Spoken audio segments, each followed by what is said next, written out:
காமராஜர் ஐயா ஒரு முறை வைரவன் கிட்ட பேசிட்டு இருக்கிறார். நேர்மையாக இருக்கணும், உண்மையாக இருக்கணும், நல்லா உழைக்கணும், வாழ்க்கையில் முன்னுக்கு வந்து நம்ம வாழ்க்கை சிறப்பாக இருக்கணும்னு சொல்கிறார்.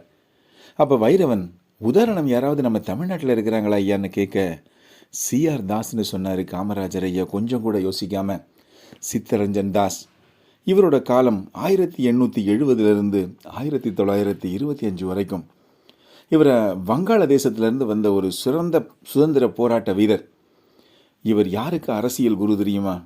இந்திய சுதந்திர போராட்ட வீரர் நேதாஜி சுபாஷ் சந்திரபோஸ் இருக்கார் இல்லையா, அவரோட அரசியல் குரு தான் இந்த சிஆர் தாஸ்.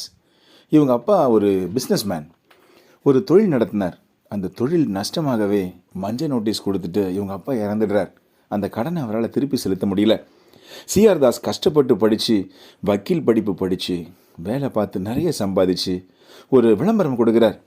எங்கள் அப்பா கிட்ட கடன் வாங்கினவங்க யாராவது இருந்தால் அந்த பத்திரத்தோடு வந்தீங்கன்னா அந்த பணத்தை நான் செட்டில் பண்ணுறேன்னு சொல்லியிருந்தார். என்ன ஒரு நேர்மை பாருங்களேன்.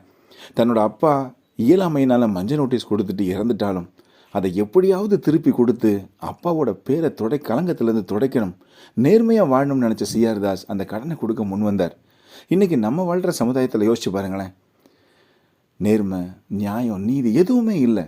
காமராஜர் ஐயா ஏன் சிஆர் தாஸை உதாரணம் காட்டினாருன்னு இப்போ உங்களுக்கெல்லாம் புரிஞ்சிருக்கும்னு நினைக்கிறேன்.